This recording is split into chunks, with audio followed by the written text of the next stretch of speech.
right? So let's continue the class, guys. So already நம்ம past paper session பார்த்துட்டோம். Unit 2 and 3 என்னுடைய past paper session. So இந்த Unit 2, 3 past paper sessionல நம்ம லாஸ்டா 2020 னுடைய எல்லா past papersம் பார்த்திருந்தோம்.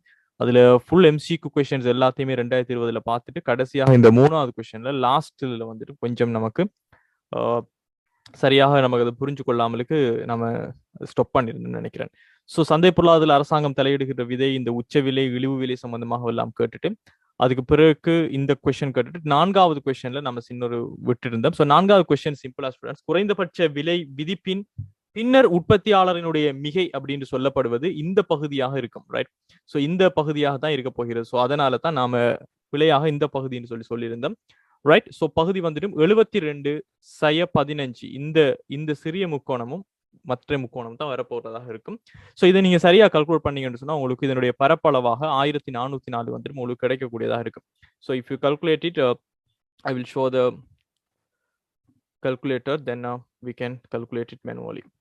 ஸோ லாஸ்ட் கிளாஸ் வந்திருந்தவங்களுக்கு அது புரிஞ்சிருக்கும். நம்ம அதில் கொஞ்சம் ஸ்டாப் பண்ணியிருந்தோம் நம்ம பார்க்கறதுக்கு முன்னாடி. வில் ரெஃபர் அண்ட் டூன்னு சொல்லி. So let me share my calculator and do that.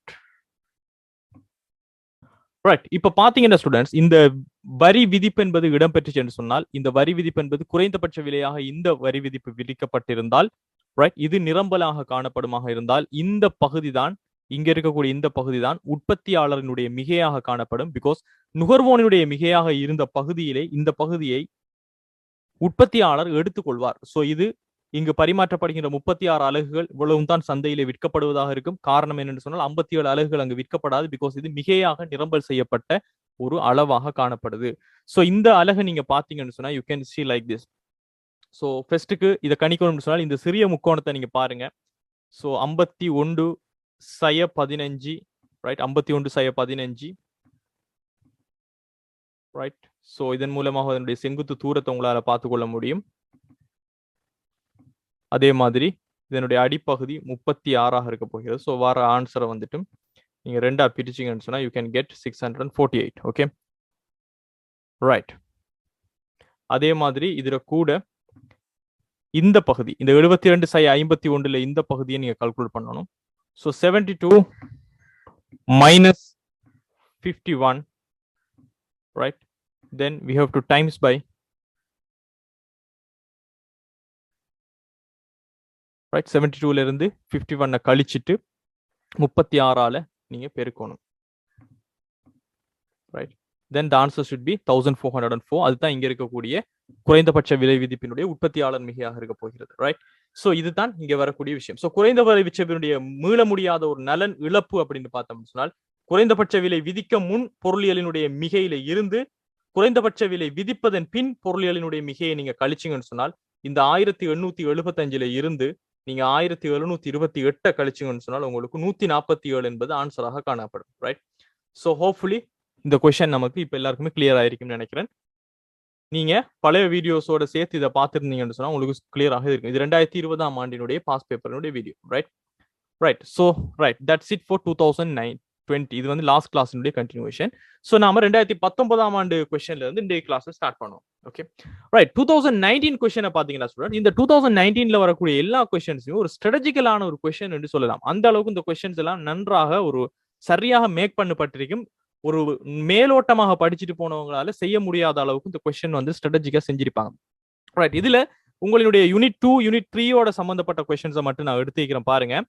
பின்வரும் அட்டவணை எக்ஸ்பொருளினுடைய விலை மாற்றத்தின் காரணமாக ஏற்படுகின்ற பதிலீட்டு விளைவு, வருமான விளைவு என்பவற்றை காட்டுகிறது. பின்வருவனவற்றுள் பதிலீட்டு விளைவு, வருமான விளைவு என்பவற்றை காட்டுகின்ற சரியான சேர்க்கை எதுன்னு சொல்லிட்டாங்க.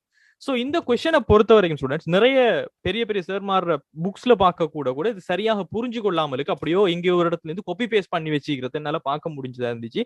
பிகாஸ் விளக்கம் எதுவுமே கொடுக்காமலுக்கு இப்படி இருந்தா இப்படி பாடமாக்குங்க, பதிலீட்டு விளைவா இதுக்கு பிளஸ் மைனஸ் மைனஸ் போடுங்க, இதுக்கு மைனஸ் மைனஸ் பிளஸ் போடுங்கன்னு சொல்லி எந்த ஒரு தெளிவான விளக்கமும் இல்லாமலே நிறைய பேர் புக்ஸ்லயும் நிறைய ஸ்டூடெண்ட்ஸும் வந்து எனக்கு கால் பண்ணி கேட்கிற டைம், இந்த பதிலீட்டு விளைவு, வருமான விளைவு எனக்கு விளங்குது இல்லை சார், இது என்ன பிரச்சனை, படிச்சு தரது ஒரு மாதிரி, கொஸ்டின்ஸ்ல ஒரு மாதிரி சொல்லி சொன்னாங்க. சோ தெளிவான ஒரு விளக்கத்தை நீங்க டுடே நீங்க எடுத்துக்கொள்ளலாம். சோ முதலாவது ஸ்டூடெண்ட்ஸ், நீங்க புரிஞ்சு கொள்ள வேண்டிய ஒரு விஷயம், ரிலேஷன்ஷிப்ங்கிறது வேற, எஃபெக்ட் அப்படின்னு சொல்லக்கூடியது வேற. சோ எக்கனாமிக்ல நம்ம ரிலேஷன்ஷிப் தொடர்பு அப்படின்னு சொல்வது, உதாரணத்துக்கு விலைக்கும் கேள்வி தொகைக்கும் இடையிலான தொடர்பு அப்படின்னு சொல்லும்போது நீங்க என்ன சொல்லுவீங்க? நேர்க்கணிய தொடர்பா எதிர்க்கணிய தொடர்பா? The relationship between the price and the quantity demanded. விலைக்கும் கேள்வி தொகைக்கும் இடையிலான தொடர்புன்னு சொன்னா என்னன்னு சொல்லுவீங்க? What is that? ரைட், அது ஒரு எதிர்க்கணிய தொடர்பு அப்படின்னு சொல்லுவோம். ரைட், அது தொடர்பு. அதே மாதிரி தான் விலைக்கும் நிரம்பலுக்கும் இடையிலான ஒரு தொடர்பு அப்படின்னு சொல்ல முடியும் சொன்னால் நேர்க்கணிய தொடர்பு. காரணம் என்னன்னு சொன்னால் விலை அதிகரித்தால் நிரம்பல் என்பது அதிகரிக்கும், விலை குறைவடைந்தால் நிரம்பல் தொகை என்பது குறைவடையக்கூடியதாக இருக்கும். அதே மாதிரி விலை அதிகரித்தால் கேள்வி தொகை என்பது குறைவடைவதாகவும், விலை குறைவடைந்தால் கேள்வி தொகை என்பது அதிகரிப்பதாகவும் காணப்படும். இதனால தான் நம்ம இதனை தொடர்பு அப்படின்னு சொல்றோம். இதுக்கு இது நடந்தா இதுக்கு என்ன நடக்கும் என்பது தொடர்பு. ஆனால் விளைவு அப்படிங்கிறது வேற. இந்த எஃபெக்ட் அப்படிங்கிறது தான் இந்த விளைவு. சோ விளைவு என்பது என்னத்தை வச்சு நம்ம சொல்லுவோம்னு சொன்னால், நமது குவான்டிட்டி ஆஃப் டிமாண்ட் QD அதிகரிக்குதா குறையுதா, இதுதான் நம்ம அந்த விளைவை பார்ப்போம். சோ ஒரு குறித்த ஒரு விஷயம் ஒன்று நடக்குது, அந்த விடயத்தின் காரணமாக நமது குவான்டிட்டி ஆஃப் டிமாண்ட் அதிகரிச்சுச்சு என்று சொன்னால் S that is a positive effect அப்படின்னு சொல்லுவோம். எஃபெக்ட் விளைவு, கேள்வி தொகை டிமாண்ட் என்பது அதிகரிக்கிறது. அல்லது ஏதோ ஒரு விடயம் நடக்கிறது, அதன் காரணமாக டிமாண்ட் என்பது குறைவடைகிறது, குறைவடைந்தால் தட்ஸ் அ நெகட்டிவ் அப்படின்னு சொல்லுவோம். நாம இங்க குவான்டிட்டி ஆஃப் டிமாண்ட் ஆன QDக்கு என்ன நடக்கிறது என்பதை வச்சுதான் நம்ம விளைவை நம்ம தீர்மானிப்போம். டிமாண்ட் அதிகரிக்குதா, அது ஒரு பாசிட்டிவ். டிமாண்ட் குறைவடைகிறதா, அதை வந்து நெகட்டிவ் இம்பாக்ட் என்று சொல்லுவோமே தவிர, இங்க விலை அதிகரிச்சதால இது நடந்துச்சா, விலை குறைவடைந்ததால இது செஞ்சோம்னு சொல்லி ரெண்டுக்குமே நம்ம தொடர்பை நம்ம பார்க்க மாட்டோம். நம்மளோட குவான்டிட்டி ஆஃப் டிமாண்டுக்கு கடைசியா ஃபைனலா என்ன நடக்குது என்பதை வச்சுதான் நம்ம இந்த விளைவுங்கிற ஒரு விஷயத்துக்கு வருவோம். இது புரியுதா முதல்ல? Make sense all of you? So தொடர்புல விலைக்கும் quantity of demand or quantity of சப்ளைக்கு என்ன நடக்குது ரெண்டுக்கும் இடையிலான ரிலேஷன்ஷிப்பை பார்ப்போம். ஆனால் விளைவுன்னு சொல்லக்கூடிய எஃபெக்ட்ல நாம குவான்டிட்டி QDக்கு என்ன நடக்குது, QD அதிகரிச்சால் that is positive effect, QD குறைவடைந்தால் that is a negative effect. That's the point you have to remember. So relationship is something different from effect. இது எல்லாருக்கும் புரியுதா? Make sense all of you? Because இதை வச்சு நிறைய questions ஒவ்வொரு தடவும் வந்து கொண்டே இருக்கும். நிறைய பிள்ளைகள் இதுல ஸ்ட்ரகிள் பண்றதை என்னால பார்க்க முடியுமா இருக்கும். ரைட், இப்போ ஸ்டூடெண்ட்ஸ் நாம படிச்ச விஷயங்களை வச்சு பார்ப்போம். Okay, we have done. பதிலீட்டு விளைவு, வருமான விளைவு என்னத்திற்கான காரணங்கள் நினைவிருக்கிறதா யாருக்கு? சரி, இந்த பதிலீட்டு விளைவும் வருமான விளைவும் என்னத்துக்கான காரணங்கள்? ரைட், கேள்வி விதி தொழிற்படுவதற்கான காரணம் என்ன? விலையும் கேள்வி தொகைக்கும் இடையிலேயே ஒரு எதிர்க்கணிய தொடர்பு காணப்படுகிறது. விலை அதிகரித்தால் கேள்வி தொகை குறைவடையும், விலை குறைவடைந்தால் கேள்வி தொகை அதிகரிக்கும். இது ஒரு கேள்வி விதி. இந்த கேள்வி விதி தொழிற்படுவதற்கான காரணங்கள் தான் இந்த வருமான விளைவு, பதிலீட்டு விளைவு. இது ரெண்டையுமே சேர்த்து சொல்வதுதான் விலை விளைவுன்னு சொல்லக்கூடிய ஒரு விஷயம். ரைட், சோ பதிலீட்டு விளைவும் வருமான விளைவு தான் உங்களுடைய கேள்வி விதி தொழிற்படுவதற்கான இரண்டு காரணங்கள். அப்போ நமக்கு தெரியும் பதிலீட்டு பண்டம் அப்படின்னு சொல்லி நம்ம படிச்சுப்போம். கேள்வி விதியினை தீர்மானிக்கின்ற காரணிகள் இது ரெண்டும். அதே மாதிரி கேள்வியை தீர்மானிக்கின்ற காரணிகள் நம்ம படிச்சிருக்கிறோம். குறித்த பொருளின் விலை, ஏனைய பொருட்களினுடைய விலை, நுகர்வோனினுடைய வருமானம், நுகர்வோனினுடைய சுவை. ரைட், இப்படி நிறைய விஷயம் நம்ம படிச்சிருப்போம். அப்போ அதுல வரக்கூடிய பதிலீட்டு பண்டம், ரைட், சப்ஸ்டிடியூட் குட்ஸ், ஒரு பதிலீட்டு பண்டத்தினுடைய விலை அதிகரித்தால் நமது பொருளுடைய குவான்டிட்டி ஆஃப் டிமாண்டுக்கு என்ன நடக்கும் சொல்லுங்க பாப்போம். ரைட் ரைட், உங்கள்கிட்ட ஒரு பொருள் இருக்குது, உங்களை மாதிரியே அதே பயனை தரக்கூடிய இன்னொரு பொருளை ஒருத்தர் விற்கிறார் என்று சொன்னால் அதனுடைய விலை குறைவடைந்தால் நமது பொருளினுடைய டிமாண்ட் என்ன நடக்கும்? ஆல்வேஸ் தட் இஸ் வாட், பதிலீட்டு பண்டத்தினுடைய விலை குறைவடைந்தால் நம்மட பொருள் என்னவாக காணப்படும்? ஒரு விலை கூடின பொருளாக சார்பு விலை காணப்படும். அப்போ நமது பொருளினுடைய வாங்குறவங்க என்ன செய்வாங்க? கூடுவாங்க. அப்ப ரெண்டுக்கும் இடையிலே என்ன தொடர்பு காணப்படுகிறது? பதிலீட்டு பண்டத்துக்கும் குறித்த பொருளினுடைய கேள்வி தொகைக்கும், பதிலீட்டு பண்டத்தின் விலைக்கும் குறித்த பொருளினுடைய கேள்வி தொகைக்கும் இடையே என்ன தொடர்பு காணப்படும்? Always that is positive effect. Positive effect my tears. ஏன் எதிர்க்கணியம் சொல்றீங்க? ரைட், பதிலீட்டு பண்டத்தினுடைய விலை கூடினா உங்களினுடைய பொருளினுடைய டிமாண்ட் கூடும். காரணம் என்ன? உங்களோட பொருளோட விலையோட ஒப்பிடும் போது, அந்த விலையை ஒப்பிடும் போது உங்களோட பொருள் சீப்பான பொருள், உடனடியாக உங்களோட பொருளை வாங்க வருவாங்க. பதிலீட்டு பண்டத்தினுடைய விலையை குறைச்சு பாருங்க, உங்களோட பொருள் ஒரு கூடிய விலை கூடின பொருளாக இருக்கும். அதனால உங்களோட பொருளை வாங்குறவங்களும் குறைஞ்சு போவாங்க. சோ இதுவும் என்ன, ஒரு தொடர்பு. இப்ப நாம இங்க என்ன சொல்றோம், பதிலீட்டு பண்டத்தினுடைய விலைக்கும் குறித்த பொருளினுடைய கேள்வி தொகைக்கும் இடையிலான தொடர்பு என்னன்னு கேட்டால் அது ஒரு நேர்க்கணிய தொடர்பு. இது புரியுது எல்லாருக்குமே? நேர்க்கணிய தொடர்பு. Does it make sense all of you? Right. இப்போ இங்க நாம பதிலீட்டு விளைவும் பதிலீட்டு பொருளுக்கும் குறித்த பண்டத்தினுடைய கேள்வி தொகைக்கும் இடையிலான தொடர்பும் ஒரு விஷயமா, இல்ல ரெண்டுமே வெவ்வேறுபட்ட விடயங்களா? நம்ம பதிலீட்டு விளைவுன்னு சொல்ற விஷயமும் பதிலீட்டு பண்டத்தினுடைய விலைக்கும் குறித்த பொருளுடைய கேள்வி தொகைக்கும் இடையே நேர்க்கணிய தொடர்பு காணப்படுவது என்பதும் ஒரே விஷயமா, இல்ல ரெண்டுமே வெவ்வேறுபட்ட விடயங்களா? ரெண்டுமே வேறுபட்ட விடயங்கள். காரணம் என்னன்னு சொன்னா, நாம இங்க வேற ஒரு பொருள் நாம விற்கின்ற ஒரு பொருளை போலவே பயனை தரக்கூடிய ஒரு பதிலீட்டு பண்டத்தினுடைய விலையையும் எடுத்து நாம விற்கின்ற பொருளுடைய டிமாண்டுக்கு என்ன நடக்குது, ரெண்டுக்கும் என்ன தொடர்பு, இது அதிகரித்தால் நம்மட பொருளுடைய டிமாண்ட் அதிகரிக்குது, இங்க இந்த பொருளினுடைய விலை குறைவடைந்தால் நம்மட பொருளை வாங்குறவங்களுடைய டிமாண்டும் குறைவடையுதுன்னு சொல்லி நேர்க்கணிய தொடர்பை தான் நீங்க காட்டுறீங்க. ஆனால் பதிலீட்டு விளைவு அப்படின்னு சொல்லுவது எதனுடைய விடயம்? கேள்வி விதியில தொழிற்படுவதற்கான இரண்டு காரணம். கேள்வி விதி என்பது என்ன? குறித்த பொருளினுடைய விலை மாற்றமடைவதன் காரணமாக அதே குறித்த பொருளினுடைய கேள்வி தொகைக்கு என்ன இடம்பெறும் என்பதுதான் கேள்வி விதி. ரைட்? அப்ப அந்த கேள்வி விதியை விளக்குற பதிலீட்டு விளைவும், கேள்வி விதிக்கான காரணம் பதிலீட்டு விளைவு, வருமான விளைவு. அப்ப அந்த ரெண்டுமே எந்த பொருளினுடைய விலையின் மாற்றத்தினால் இடம்பெறணும்? பதிலீட்டு பண்டத்தினுடைய விலை மாற்றமா, இல்ல குறித்த பொருளுடைய விலை மாற்றமா? யோசிச்சு பார்த்து சொல்லுங்க. இந்த பதிலீட்டு விளைவு என்பதே கேள்வி விதி தொழிற்படுவதற்கான காரணம். கேள்வி விதி என்பது என்ன? குறித்த பொருளுடைய விலைக்கும் அதே பொருளினுடைய கேள்வி தொகைக்கும் இடையிலான தொடர்பு. அப்ப பதிலீட்டு விளைவு ஏற்படுவது பதிலீட்டு பண்டத்தில் ஏற்படுகின்ற விலையின் மாற்றமா, அல்லது குறித்த பொருளினுடைய விலையில் ஏற்படுகின்ற மாற்றமாக இருக்குமா? ரைட்? What is this? என்னவாக இருக்க போகிறது? குறித்த பொருளின் விலை மாற்றத்தின் காரணமாக ஏற்படுகின்ற எஃபெக்டை தான் நாம இங்க சொல்ல போறோம். இது ஆல்ரெடி நான் உங்களுக்கு சிலபஸ்ல உங்களுக்கு படிச்சு தரும்போது சொல்லி இருக்கிறேன். அப்போ பதிலீடு அப்படிங்கிற ஒரு விஷயம் இருக்கிறதன் காரணமாக பதிலீட்டு பண்டம்ங்கிற மாதிரி யோசிச்சிடாதீங்க. பதிலீட்டு பண்டத்தினுடைய விலையில மாற்றம் ஏற்பட்டு குறித்த பொருளுடைய கேள்வி தொகைக்கு என்னென்ன இடம்பெறும்ங்கிறது இது கிடையாது, அது தொடர்பு. பதிலீட்டு விளைவு என்பது ஸ்டூடெண்ட்ஸ், குறித்த பொருளினுடைய விலையில் ஒரு மாற்றம் ஏற்படுவதன் காரணமாக மற்றைய பொருளோடு ஒப்பீடு செய்யும் போது நமது பொருளினுடைய சார்பு விலை, அதாவது ஒப்பிட்டு பார்க்கின்ற விலை, சார்பு விலை என்பது மாற்றமடைவதன் காரணமாக குறித்த பொருளினுடைய கேள்வி தொகையில என்ன விதமான மாற்றம் ஏற்படும் என்பதுதான் இந்த பதிலீட்டு விளைவு. ரைட்? இதை நான் உங்களுக்கு சிம்பிளாவே நான் எக்ஸ்பிளைன் பண்ணியிருந்தேன். மறுபடியும் ஒருக்கா நான் உங்களுக்கு நினைவுபடுத்துறேன். Let me write, I will open that mind map, then you can understand well. Because இது ஒரு டைம் எடுத்தாலும் சரியாக நீங்க புரிஞ்சு கொள்ள வேண்டிய ஒரு கன்செப்ட். பிகாஸ் இதுல கேள்வி கட்டாயமாக 100% இந்த பதிலீட்டு விளைவு, வருமான விளைவு இருந்து கொண்டே இருக்கும். ஸோ ஐ வில் ஷேர் நம்மளோட தியரிஸினுடைய மைண்ட் மேப்பை நான் ஷேர் பண்றேன். ஷேர் பண்ணி will have a small introduction about that. I think okay, it's getting loud. So let's do this question in our Excel sheet. Right. இப்போ ஸ்டூடெண்ட்ஸ் நாம இது எப்படி பார்க்க போறோம்னு சொன்னால் முக்கியமான ஒரு விஷயம் சம்பந்தமா நம்ம பார்க்க போறோம். ஸோ இந்த சார்ட்டை எப்பயுமே நினைவு வச்சுக்கொள்ளுங்க. இந்த சொல்ற விஷயத்தை தெளிவாக புரிஞ்சும் வச்சுக்கொள்ள பாருங்க. ரைட்?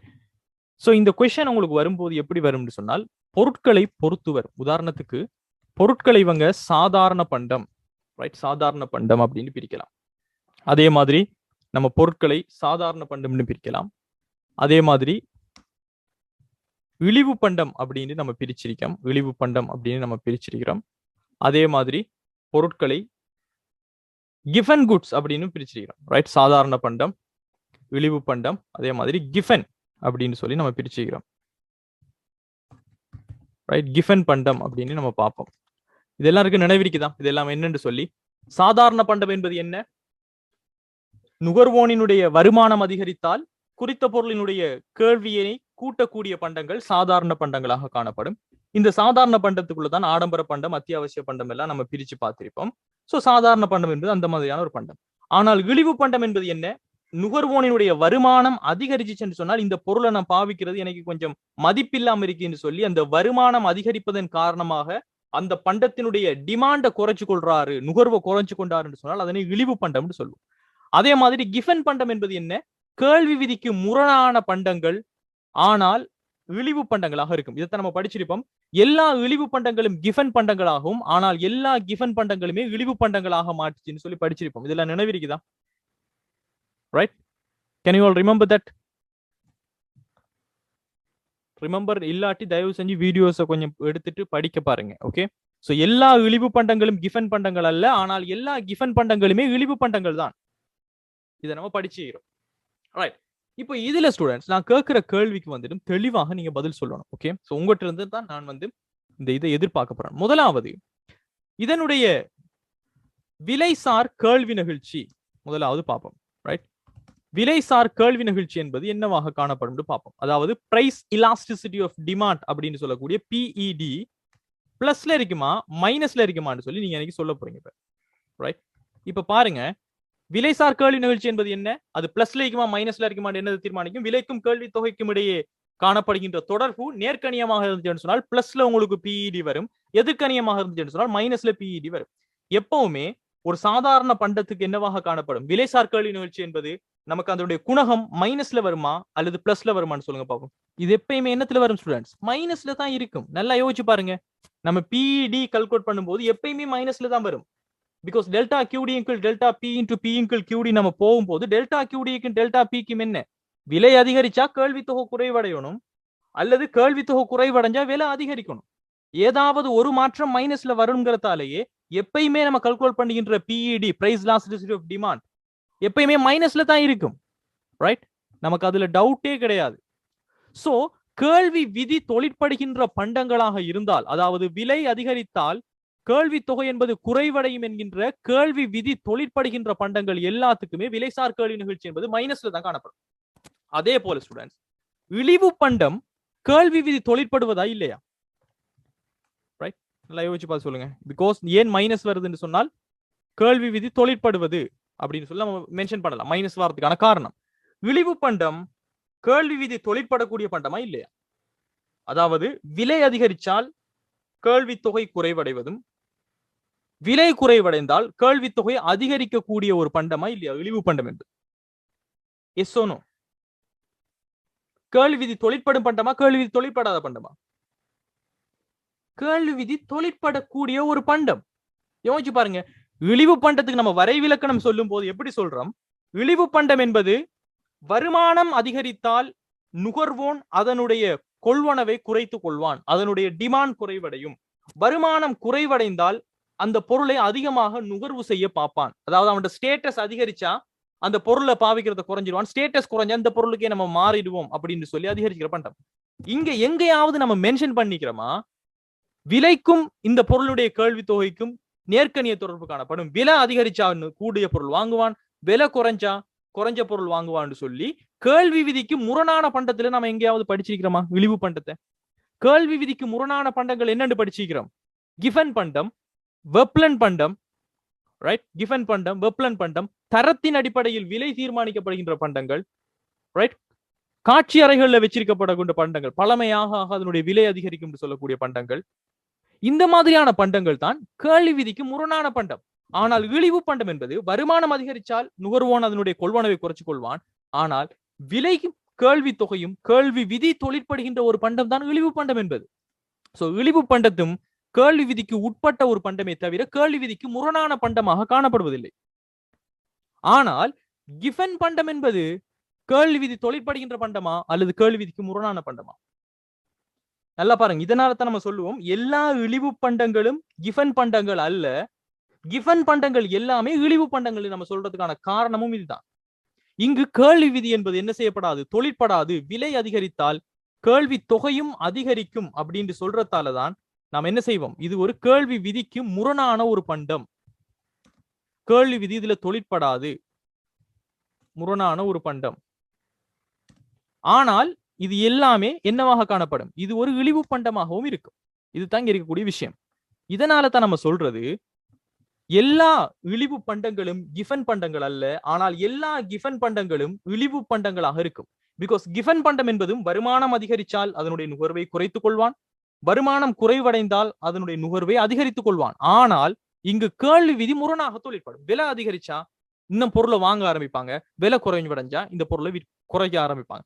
ஆனால் இழிவு பண்டம் என்பது கேள்வி விதிக்கு முரணான பண்டம் கிடையாது. கேள்வி விதி இங்கு தொழிற்படும். ஆனால் இது ஒரு வருமானம் அதிகரித்தால் நுகர்வை கூட்டிக் கொள்றதும், வருமானம் குறைவடைந்தால் நுகர்வை குறைத்துக் கொள்வதற்கான பண்டம் தான். அப்போ இங்க விலைசார் கேள்வி நிகழ்ச்சி என்பது இது இரண்டுக்குமே மைனஸ்ல தான் நமக்கு ஆன்சர் வரும். பிகாஸ் இரண்டிலையுமே கேள்வி விதி தொழிற்படுது. ஆனால் கிவன் பண்டம் கேள்வி விதிக்கு முரணான பண்டம்ங்கிறதால பிளஸ்ல நமக்கு ஆன்சர் வரும். ஆனால் இது ஒரு இழிவு பண்டம் தான். ரைட்? இத பத்தி நான் சொன்னது தெளிவா புரிஞ்சிக்குதா இல்ல குழம்பிருக்கீங்களா? Yes or no?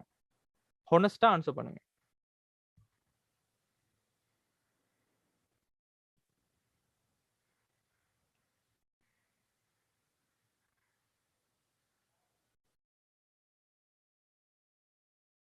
Right?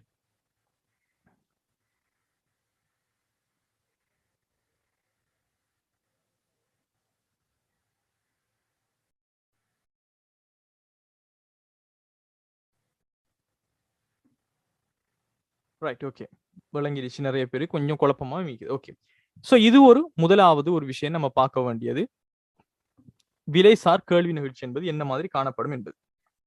Right, இப்போ அடுத்த ஒரு விஷயம் தான் இந்த விலை விளைவு அப்படின்னு சொல்லக்கூடிய ஒரு விஷயம், பிரைஸ் எஃபெக்ட்.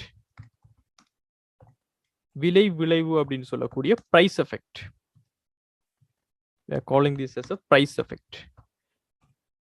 Price effect. விலை விளைவு என்பது என்ன ஸ்டூடெண்ட்ஸ்? Price effect. நல்லா பாருங்க, பிரைஸ் எஃபெக்ட் இங்க சொல்லப்படுவது விலை விளைவு.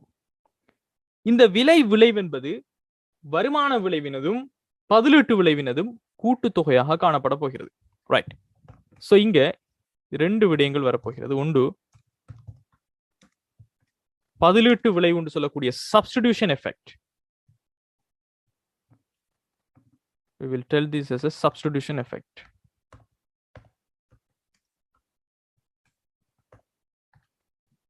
இதுதான் நாம பதிலீட்டு விளைவுன்னு சொல்லுவோம், சப்ஸ்டிடியூஷன் எஃபெக்ட். அதே மாதிரி வருமான விளைவு என்பது income effect.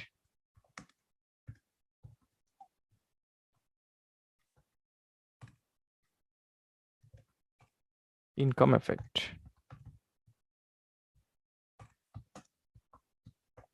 Right, okay. So இப்போ இந்த விலை விளைவு என்பது என்னடா ஸ்டூடெண்ட்ஸ்? இதுக்கு முன்னாடி ஒரு விஷயம் ஒன்று நடக்கும். ஒரு விஷயம் நடந்தால் இதற்கு நம்மட டிமாண்டுக்கு ஒட்டுமொத்தமாகவே என்ன நடக்கும் என்பதுதான் இதனுடைய விலை விளைவு. அப்ப இந்த விலை விளைவை இன்னும் உங்களுக்கு தெளிவாக நம்ம சொல்லணும்னு சொல்லி பாத்தீங்கன்னு சொன்னா நம்ம இவ்வாறு சொல்லலாம். உங்களுக்கு விலையில என்ன மாதிரியான மாற்றம் ஏற்படுதோ, விலை மாற்றம் ஒன்று ஏற்படும். Right, so price change. Right, இதை நம்ம சொல்லுவோம் பிரைஸ் சேஞ்ச் ஒரு டிரெக்ஷன் ஆஃப் த பிரைஸ். விலை மாற்றம் என்பது என்ன? விலை ஒரு பொருளுக்கு அதிகரிக்கலாம் அல்லது ஒரு பொருளுக்கு குறைவடையலாம். அதுதான் விலை மாற்றம் என்பது. அப்ப நம்ம பார்ப்போம், ஒரு சாதாரண ஒரு பண்டம் கேள்வி விதி தொழிற்படுகின்ற விலைசார் கேள்வி நிகழ்ச்சி எதிர்காணியத்தை கொண்ட ஒரு பண்டத்தினுடைய விலை என்பது அதிகரிக்குதுன்னு வைங்களேன். முதலாவது விலை அதிகரிக்கக்கூடிய ஒரு சந்தர்ப்பம் ஒன்று ஏற்படுது. Price increase. விலை அதிகரித்தால் ஒரு கேள்வி விதி தொழிற்படக்கூடிய ஒரு பண்டமாக இருந்தால் அதனுடைய கேள்வி தொகைக்கு என்ன நடக்கும் ஸ்டூடெண்ட்ஸ்? சொல்லுங்க பாப்போம். விலை அதிகரித்தால் ஒரு கேள்வி விதி தொழிற்படக்கூடிய ஒரு பண்டம், அதற்குடைய கேள்வி தொகைக்கு என்ன நடக்கும்? கேள்வி தொகை குறைவடையும். அப்ப நான் சொன்ன மாதிரி இங்க நம்ம படிச்சு கொண்டிருக்கிறது விளைவு, எஃபெக்ட பத்தி பேசுறோம். எஃபெக்ட பத்தி பேசும்போது நம்ம என்னத்தை பத்தி மட்டும் யோசிக்கணும்? நம்மளோட கேள்வி தொகைக்கு, குவான்டிட்டி ஆஃப் டிமாண்டுக்கு என்ன நடக்குதுங்கிறத மட்டும் பத்தி தான் நம்ம யோசிக்கணும். ரைட், பிகாஸ் நம்ம இங்க தொடர்பை பத்தி பேசல. சோ விளைவை பத்தி பேசும்போது விலை அதிகரித்தால் கேள்வி தொகை என்பது குறைவடையும். பிகாஸ் இது ஒரு கேள்வி விதி தொழிற்படுகின்ற பண்டம் தான் இந்த சாதாரண பண்டம். அப்ப கேள்வி தொகை குறைவடைந்தால் அதை நம்ம பாசிட்டிவ் எஃபெக்ட் என்று சொல்லுவோமா, நெகட்டிவ் எஃபெக்ட் என்று சொல்லுவோமா? கேள்வி தொகை குறைவடைந்தால் விலை அதிகரிப்பதன் மூலமாக அது என்ன எஃபெக்டாக இருக்கும்? It's positive effect or negative effect? I need answer from all of you. That's a negative effect, right? Negative effect. That's negative, right? அப்போ நாம என்ன சொல்லுவோம்? இது நெகட்டிவ் எஃபெக்ட். ரைட், நெகட்டிவ் எஃபெக்ட்னு சொல்லுவோம் இதை. சோ நெகட்டிவ் எஃபெக்ட் நாம மைனஸ்ல நம்ம போட்டு காட்டுவோம். இந்த மைனஸ் போடுறதுக்கான காரணம் என்னன்னு சொன்னால் குவான்டிட்டி ஆஃப் டிமாண்ட் குறைஞ்சிடும் அப்படிங்கிறது. சோ எந்த ஒரு சாதாரண பண்டமாக இருந்தாலும் அதனுடைய விலை விளைவு என்னவாக காணப்படும்? நெகட்டிவாக காணப்படும் விலை அதிகரிக்கின்ற சந்தர்ப்பத்தில். அதே போல ஒரு சாதாரண பண்டத்தினுடைய விலை குறைவடைந்து வச்சுக்கோங்க, ரைட்? ஒரு பொருள் சாதாரண ஒரு பண்டத்தினுடைய விலை குறைவடைகிறது. விலை குறைவடைந்தால் ஒரு சாதாரண பண்டத்தினுடைய கேள்வி தொகைக்கு என்ன நடக்கும் ஸ்டூடெண்ட்ஸ்? விலை குறைவடைந்தால் சாதாரண பண்டத்தினுடைய கேள்வி தொகை என்ன நடக்கும்? அதிகரித்து விடும். சோ கேள்வி தொகை அதிகரிச்சுன்னு சொன்னா நம்ம அந்த எஃபெக்ட் என்னன்னு சொல்லுவோம்? பாசிட்டிவ் இம்பாக்ட் அல்லது எஃபெக்ட் அப்படின்னு சொல்லுவோம். Positive effect. Positive effect. So positive effect என்று சொன்னால் பிளஸ்ல கொடுப்போம். இதனுடைய அர்த்தம் என்னன்னு சொன்னால் டிமாண்ட் வந்துடும், உங்களுடைய QD வந்துடும், கூடும் அப்படிங்கிறது அர்த்தம். Okay, right. இப்போ இந்த பதிலீட்டு விளைவும் வருமான விளைவும் என்ன? இந்த விலை விளைவுக்கான காரணங்கள் தான் இந்த பதிலீட்டு விளைவும் வருமான விளைவும் நம்ம சொல்லுவோம். அதாவது இந்த விலை மாற்றமும் விலை விளைவும் தான் என்ன? கேள்வி விதி. விலை அதிகரித்தால் கேள்வி தொகை குறைவடையும், விலை குறைவடைந்தால் கேள்வி தொகை அதிகரிக்கும் என்கின்ற கேள்வி விதி தொழிற்படுவதுதான் இந்த விலை மாற்றமும் விலை விளைவு. சோ இந்த விலை விளைவு, அதாவது இந்த கேள்வி விதி தொழிற்படுவதற்கான காரணம் தான் இந்த பதிலீட்டு விளைவும் வருமான விளைவு. ரைட். இப்ப ஸ்டூடெண்ட்ஸ் இந்த பதிலீட்டு விளைவை பத்தி யோசிப்போம். எப்பயுமே இந்த பதிலீட்டு விளைவை பத்தி நீங்க யோசிக்கும் போது விலை குறைவடைவதிலிருந்து இருந்து ஸ்டார்ட் பண்ணுங்க. ஓகே, முதலாவது விலை குறைவடைஞ்சா பதிலீட்டு விளைவு என்பது என்ன நடக்கும்ங்கிறத நம்ம பார்க்கணும். ரைட். சோ பதிலீட்டு விளைவு அப்படின்னு சொல்றதால முதலாவது என்னத்தை விளங்கி கொள்றீங்கிறத பார்ப்போம். Let me share the screen again. Okay, ஒருக்கா பதிலீட்டு விளைவு சம்பந்தப்பட்ட விஷயத்தை நம்ம ரிமெம்பர் பண்ணிட்டு வரும். எல்லாருக்குமே நான் ஷேர் பண்ணிக்கிறேன். நம்மளோட 2வது யூனிட்டுடைய மைண்ட் மேப் விளங்குதா? Can you all see second யூனிட்டுடைய mind map? So it's a big mind map, அதனால தான் கொஞ்சம் it takes some time to load.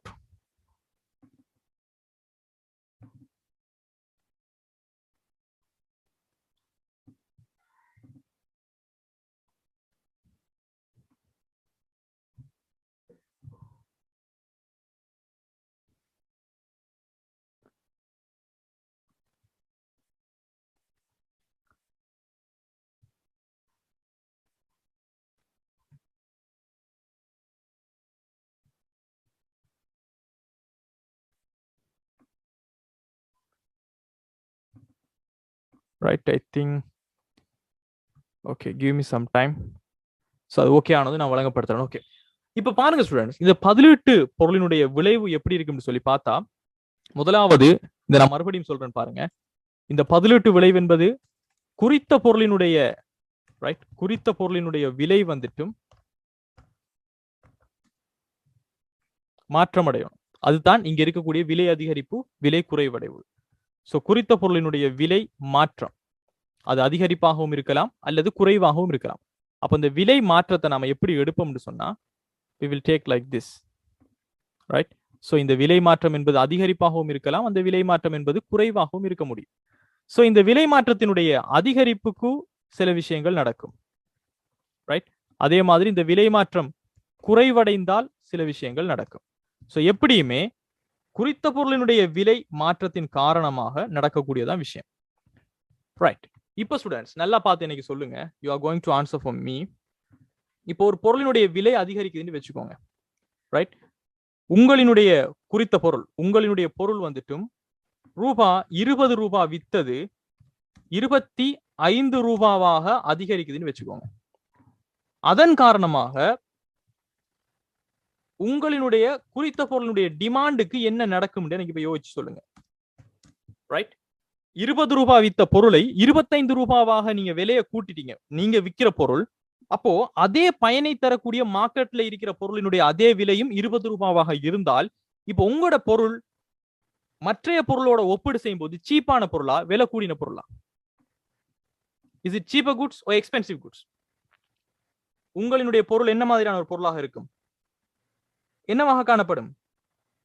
உங்களினுடைய பொருள் விலை கூடின பொருள். காரணம் என்ன? ஏற்கனவே இருந்த பொருளினுடைய விலை என்பது என்ன செய்யப்படல, மாறல. உங்களோட பொருளுடைய விலை மட்டும்தான் அதிகரிச்சிக்க இருந்தால், நம்மட பொருள் தான் என்ன பொருளா இருக்கும்? எக்ஸ்பென்சிவான ஒரு பொருளாக இருக்கும். அப்போ நம்மட பொருளை வாங்கினவங்க எல்லாம் என்ன செய்வாங்க? நம்மட பொருளை வாங்கி கொண்டிருந்தவங்க என்ன செய்வாங்க? நம்மட பொருளை விட்டு போவாங்களா, இல்ல நம்மட பொருள் இன்னும் வாங்க பார்ப்பாங்களா? என்ன நடக்கும்? சோ குறித்த பொருளினுடைய விலை அதிகரித்தால் மற்றைய பதிலீட்டு பொருளோடு ஒப்பீடு செய்யும் போது நமது பொருள் விலை கூடிய ஒரு எக்ஸ்பென்சிவான பொருளாக இருக்கிறதால நம்மட பொருளை வாங்கிட்டு இருக்கின்றவங்க எல்லாருமே என்ன செய்வாங்க, மற்றைய பொருளை நோக்கி போவாங்க. பிகாஸ் ரெண்டுமே ஒரே பயனை தருவது. அப்போ இந்த இடத்துல உங்களுடைய குவான்டிட்டி ஆஃப் டிமாண்டுக்கு என்ன நடக்குது, உங்களோட பொருளை விலையை நீங்க அதிகரிச்சதால மத்த பொருளோட ஒப்பீடு செய்யும் போது உங்களோட பொருள் வந்துட்டு ஒரு எக்ஸ்பென்சிவான பொருள் இருக்கிறதால உங்களோட பொருளை வாங்கிட்டு இருந்தவங்க விலகி மற்றைய பொருளுக்கு மாறுறாங்க என்றால் உங்களுடைய குவான்டிட்டி ஆஃப் டிமாண்டுக்கு என்ன நடக்க போகிறது, குறைவடைய போகிறது. ரைட். சோ குறைவடைந்தால் இந்த எஃபெக்டை நாம என்ன எஃபெக்ட் என்று சொல்லுவோம், QD குறைவடைந்தால் அந்த எஃபெக்டை நாம என்ன செய்வோம், positive effect or negative effect? That is a negative effect. That is a negative effect. Right. இப்ப அதுவே ஸ்டூடெண்ட்ஸ் இப்ப யோசிச்சு பாருங்க, 20 ரூபாய் விற்று கொண்டிருந்த உங்களுடைய பொருள் இப்ப எவ்வளவுக்கு மாற போகுதுன்னு சொன்னால் ஒரு 15 ரூபாவாக மாறுகிறது. ஆனால் அதே மார்க்கெட்ல வித்து கொண்டிருந்த உங்களுடைய பதிலீட்டு பண்டத்தினுடைய விலை வந்துட்டு மாற்றம் அடையல. அது இப்பயுமே 20 ரூபாவாகத்தான் இருந்துச்சுன்னு சொன்னால் பதிலீட்டு பண்டத்தினுடைய விலையோடு ஒப்பீடு செய்யும் போது உங்களுடைய விலை இப்ப எக்ஸ்பென்சிவான இதா இருக்குமா, சீப்பரா இருக்குமா, என்னவாக காணப்படும்? பதிலீட்டு பண்டம் அதே மார்க்கெட்ல உங்களுடைய பயனை தரக்கூடிய அதே பொருளை விற்கிறவங்க 20 ரூபாய்க்கு விற்கிறாங்க. உங்களோட பொருளை நீங்க 15 ரூபாவாக 5 ரூபாவாக குறைச்சிங்கன்னு சொன்னால் அந்த பொருளை வாங்கிட்டு இருந்தவங்க எல்லாருமே என்ன செய்வாங்க, நம்மட பொருளை வாங்குறதுக்கு வந்தால் நம்மட QD என்ன நடக்கும், நம்மட குறித்த பொருளினுடைய டிமாண்டுக்கு என்ன நடக்க போகிறது, அதிகரிக்க போகிறது. அப்போ அதிகரித்தால் அதனுடைய இம்பாக்டுக்கு பேர் என்ன, அதுக்கு பேர் என்ன, positive impact or negative impact? Positive impact. அப்போ குறித்த பொருளினுடைய விலை மாற்றம் அதிகரிப்பாக இருந்தால் நமதனுடைய பதிலீட்டு விளைவு என்னவாக இருக்கும், இதுக்கு பேரு தான் பதிலீட்டு விளைவு. நம்முடைய QDக்கு என்ன நடக்கும் சொல்றது இதுதான் பதிலீட்டு விளைவு. இந்த பதிலீட்டு விளைவு என்னவாக இருக்கும், நெகட்டிவாக இருக்கும். அதே மாதிரி குறித்த பொருளுடைய விலை குறைவடைந்தால் அது ஒரு சாதாரண பண்டமாக இருக்கும் போது அதனுடைய பதிலீட்டு விளைவு என்னவாக இருக்கும், பாசிட்டிவ்ல இருக்க போகிறது. இதுதான் இந்த பதிலீட்டு விளைவுங்கிற கான்செப்ட். சோ இந்த பதிலீட்டு விளைவை நீங்க என்ன செய்யணும்னு சொன்னால் குவான்டிட்டி ஆஃப் டிமாண்டுக்கு என்ன நடக்குதுங்கிறத வச்சுதான் நீங்க பார்க்கணும். இப்ப நீங்க இந்த ரிலேஷன்ஷிப்பாக நீங்க பாத்தீங்கன்னு சொன்னால் குறித்த பொருளினுடைய விலை குறித்த பொருளினுடைய கேள்வி தொகை அப்படின்னு பார்க்கல என்ன நடக்குது, 20 ரூபாவிலிருந்து 25 ரூபாவாக விலை அதிகரிக்குது, கேள்வி தொகை என்பது குறைவடைகிறது. ரைட். அதே மாதிரி குறித்த பொருளினுடைய விலையானது என்ன செய்கின்றது, 20 ரூபாயிலிருந்து 15 ரூபாவாக குறைவடைகிறது. ஆனால் குவான்டிட்டி ஆஃப் டிமாண்ட் என்பது என்ன, அதிகரிக்கிறது. சோ இங்க கேள்வி விதி என்பது இருக்குதா இல்லையா, இங்க கேள்வி விதி என்பது இருக்குதா இல்லையா, விலை அதிகரிக்குது, கேள்வி தொகை குறைவடைகிறது, விலை குறைவடைகிறது, கேள்வி தொகை அதிகரிக்கிறது. இம்பாக்ட் என்னவாக காணப்படுகிறது, குறைவடைகிறதும் அதிகரிக்கிறதாகவும் காணப்பட போகுது. Right. Positive impact and negative impact.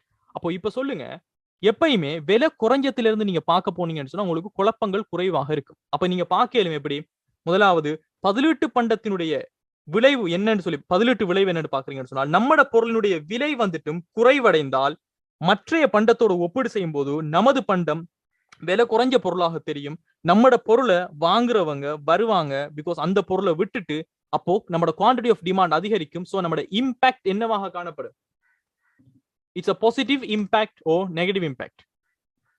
Quantity of demand QD நம்மட அதிகரிக்கும். QD நம்மட அதிகரிச்சு என்று சொன்னால் that is what, that is a positive impact. Right. ஒரு சாதாரண பண்டத்தினுடைய சப்ஸ்டிடியூஷன் எஃபெக்ட் விலை குறைஞ்சா என்னவாக இருக்கும், கேள்வி தொகை அதிகரிக்கும். அதனால பாசிட்டிவ் இம்பாக்ட்னு சொல்லுவோம். அதே மாதிரி இப்ப அடுத்த கட்டமா யோசிங்க, விலை அதிகரிக்குது, நமது பொருள் ஒரு எக்ஸ்பென்சிவான பொருளாக இருக்கும். சோ நம்மட பொருளை வாங்கினவங்க மற்றைய பொருளுக்கு போவாங்க. அப்ப நம்மளோட குவான்டிட்டி ஆஃப் டிமாண்ட் என்ன செய்யும், குறைவடைய போகிறது. So QD will decrease. So QD decrease ன்னு சொன்னால் அதை நாம என்ன செய்வோம், அதனை ஒரு நெகட்டிவ் இம்பாக்ட் சொல்லுவோம். ரைட்.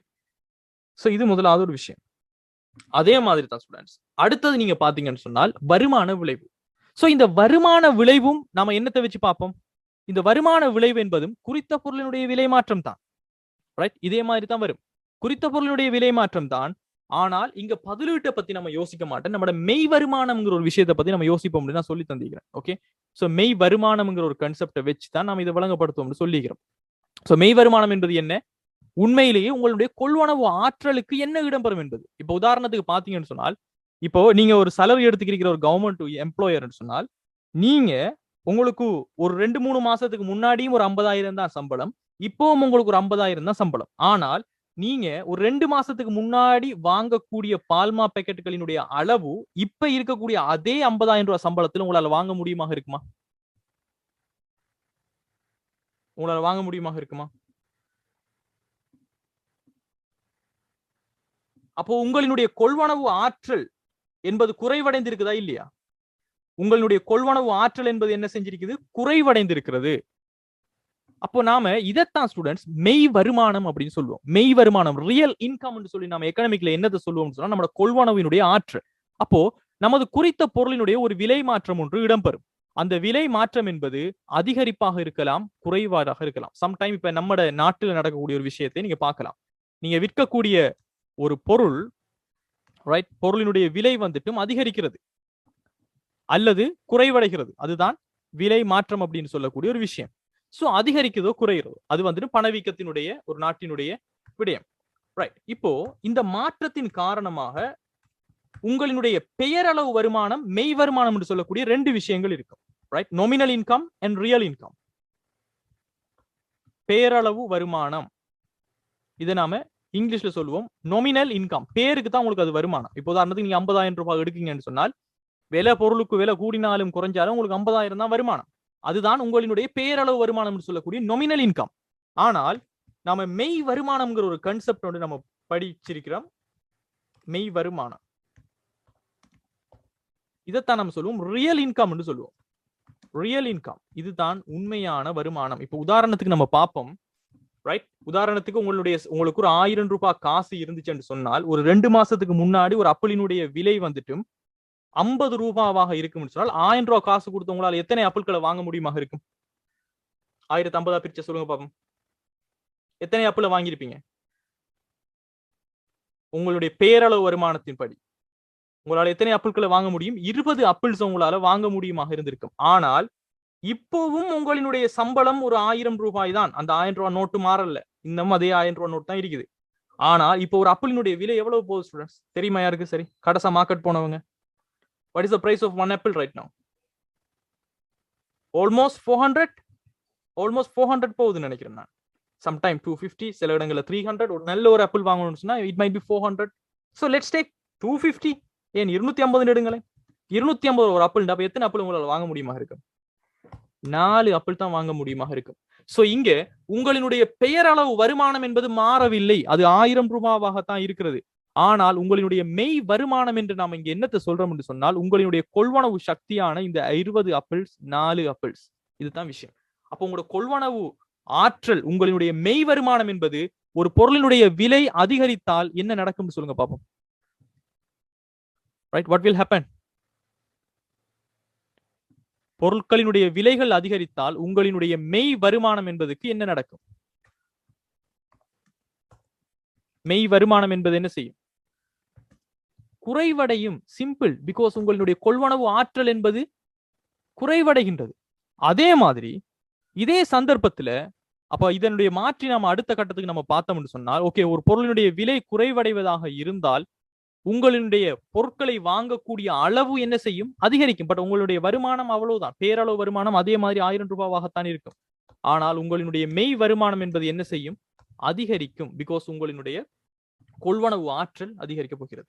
இப்போ சொல்லுங்க பாப்போம், இப்போ என்ன நடக்க போகுது? இந்த மெய் வருமானத்தை தான் நம்ம வருமானம் என்று சொல்லி சிம்பிளாக நம்ம எக்கனாமிக்ஸ்ல சொல்லுவோம்.